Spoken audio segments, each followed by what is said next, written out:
Welcome to the Landscaping Podcast. My name is Joel Barnett and I'm your host. And today's episode is the 45th of the Instagram lives that we've done, even though I said that last week. It was actually the 44th last week. Also going to be the final one that we do because the demand is less than what the supply is of these podcast questions. So I appreciate everyone who submitted one over the journey. I think that if you average out, there was maybe 8 questions at least an episode. There's 40 odd episodes. There's over 300 questions. So it's not surprising that the questions have run out, but I have enjoyed doing it. And we've got 5 or 6 tonight. Also had 5 or 6 from Peter Donegan, but none of them are suitable to be read out. So I won't be reading out any from Peter, but I appreciate those questions all the same. This week's guest he's also got what the one of the last questions is Andy Watkins from Leaf by Leaf. So it was a very fun chat with Andy. I had a couple of chuckles during that chat, and also even though I knew what was coming up when I was editing it, I was laughing again. So hopefully everyone else enjoys that as much as I did. But the first question we've got is from Aaron McKillop, and he said, "How much detail do you give in your quotes, and how much time do you spend on your quotes?" It's a good question to start with because that it varies quite a bit from landscaper to landscaper. So some people put a lot of detail in and some put hardly any. And I think it's better to put in, you don't want to go too crazy, but you want to have enough in there so that the client knows what they're getting, so that they can compare apples with other quotes if they're getting them, but more so just so that everyone's on the same page, because you don't want them to think that they were going to get something that they weren't. You can go too far though. Like if you, for example, put in how many square meters of paving that is going to be there, and then they measure it more accurately than what you did, and it's actually less than what you've written down in your quote, then they might ask for some money to be removed off the final invoice amount. So I don't include square meterages or any volume or measurements of what's included in the quote.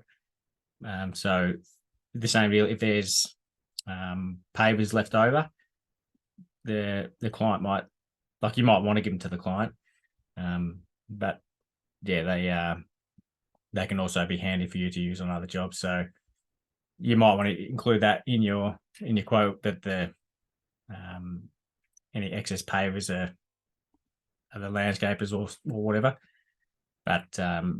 But yeah, you just want to have enough information in there so that everyone knows what's included and what they're getting, but not so much that they can start questioning on what you're charging.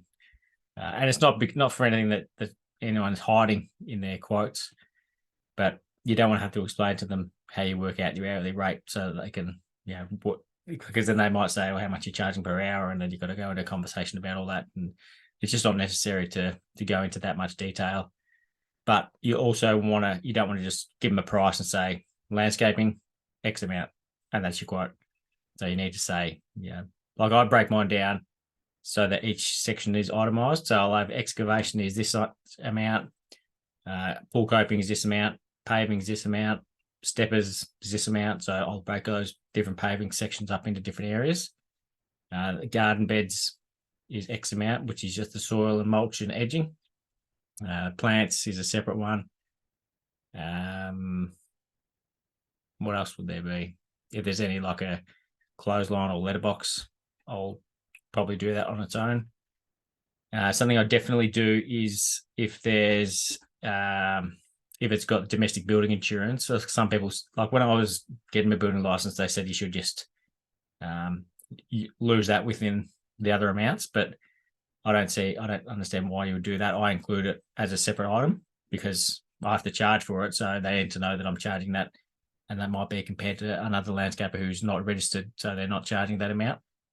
Yeah, you don't charge it on every job, even if they're over $16,000. So it varies on the projects, but if you are having to charge it, then you show it as a separate item. So then that could even get them to say, "What's this about?" And then you can explain to them, because this job's done in conjunction with the building or renovation of a house, or it's because it's got a permit and the job's over $16,000, then we have to include that in the quote. So it can be a good education piece for them as well. So But yeah, so I do get a little bit detailed in the quotes, but nothing over the top. And they probably I'd be surprised if they take more than 2 hours to do. So every now and then we'll get a big one that will take more than that, but I can't think of one ever taking more than 4 hours, and that's like the biggest one we would have done. And a lot of that is just because I still do it old school. I'll just print it out and using a scale ruler to measure it all. Whereas smarter people would use something like Build Exact, where you can measure off on the screen and scale it on the screen and give you get your areas that way. But it's all worked well for me so far. And I know a lot of the prices off the top of my head already, and then you just want to continually keep increasing that amount as the prices go up. All right. The next question is from Simon at the Planted Space, saying, "How have you gone rehoming your MIFGS plants?"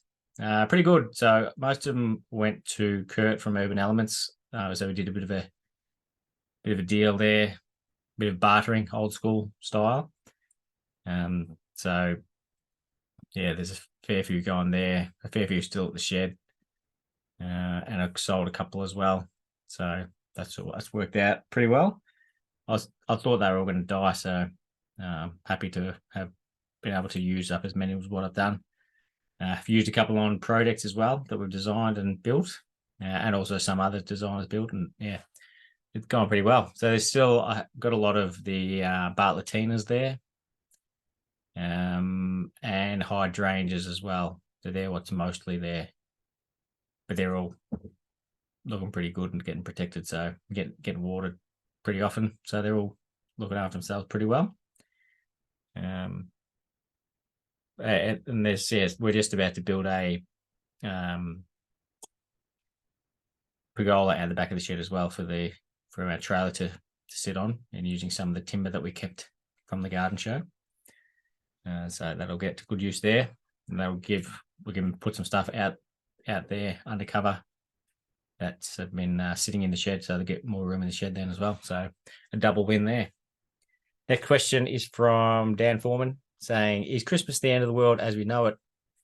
Asking on behalf of some inquiries. It is for quite a few people, particularly ones who are inquiring about new projects, but it's also good to sort of have a bit of understanding on people who are calling up at this time of year looking to get work done before Christmas, knowing they're probably desperate, and they're feeling bad enough about themselves having leaving it this late, and they might have someone like a partner putting pressure on them saying that you were supposed to organise this earlier or whatever. So it's good to have a bit of compassion for people who are in that situation and treat them with as much respect as what you'd like to be treated with, because it's like when I'm wanting to get something done, and a lot of clients are like this, you've been thinking about it for a long time, and then when you decide you're going to get it done, then you want it done as soon as possible. So it's certainly not an unnatural thing for people to be thinking, and it just happens to be that it's Christmas time, but it's no different to someone wanting to get something else done any time of the year within a few weeks. And they don't necessarily work in the industry either, so they don't understand how long things take to get done. And sometimes there are people who can do things in the time frame that they're asking them for, even though that might only be 1% of the population of landscapers. It's still a possibility. So, it's just best to treat them with as much respect as you can, and then you might end up getting the job at a more convenient time frame to get it done in. So it's not the end of the world as we know it, though. But I did think of REM when he sent that question through. Jack Lowry has said, "What are your thoughts on companies liquidating and then re-entering the same industry with another name?" Not a fan at all, obviously.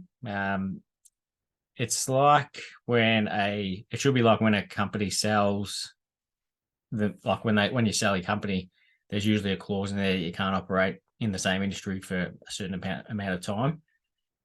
But just like people who are liquidating, they do it. There's ways around it, so you can just have like a like a de facto business partner who is more the person who's running the business, even though, and like just in their name, but you're actually running it, or the person who was running it when it was liquidated is actually running it, but just under someone else's name. So it's impossible to stop people doing that for that reason, because you can pay anyone anything. So you can pay an employee more than what the director's getting paid, because they're actually the director. So it's it's a horrible thing to have happen, particularly when there's people who are left in the lurch, like financially, because of that person getting liquidated. Like, no one obviously wants to get liquidated either, but it's a bit too rude to come back into the same industry after you've done that, if you've left people high and dry like that. So yeah, not an ideal, not a good. No winners in that situation. I had another question about AI, and I've had a few over the journey about AI, and it got me thinking about something that happened when I worked at the bank.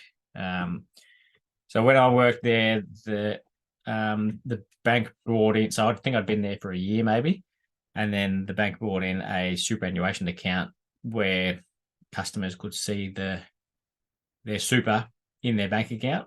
So like that, so on their net bank, they could see their superannuation account, so that they could then, be more aware of it. You could add to it as well, but it's just more about being aware of it. So because a lot of people just ignore their super, wouldn't have a clue what's in it. They've got multiple superannuation accounts. So the bank brought that in, and so when you open up a new account, you talk to them about, do you want to have your superannuation here? So and then we can combine all your other supers, so you're not paying fees on 5 different superannuation accounts. So that started when I was working there, and it gave, like, when I started at the bank, everyone else knew more about all their different accounts you could get at the bank than what I did, because I was just starting there and knew nothing. So I saw that as an opportunity to be a superstar of superannuation. So and one of the things I loved working at the bank was all the stats they had, so you could see what accounts you'd opened and how much money was going into all of them, and all sorts of different things about them. So I took it upon myself to be, I wanted to be number one in superannuation, basically. So I was helping a lot of people. There was so many, like nearly every person who came in had multiple superannuation accounts. So I was helping them to combine it into one, or at least talking to them about it, whether that's with the bank or one of their various super accounts. It was good getting them to combine them, so they're paying less fees, and also aware of what's in their super and whether they're paying insurance in that and somewhere else. So there's a lot of good things about making people aware of it. And what happened was, I think when the stats came out, like it was Australia wide, I think I was might have been 11 or 12, and then they found out that. And I was just working at a branch. I think it was it's either tier 3 or tier 4 branch, and the tier 1 branches are the biggest branches. So like in the Geelong branch or the Melbourne CBD, there's heaps of tier 1 branches. So the bigger the branch, the lower the tier number. So ours was just a small branch, just in Torquay.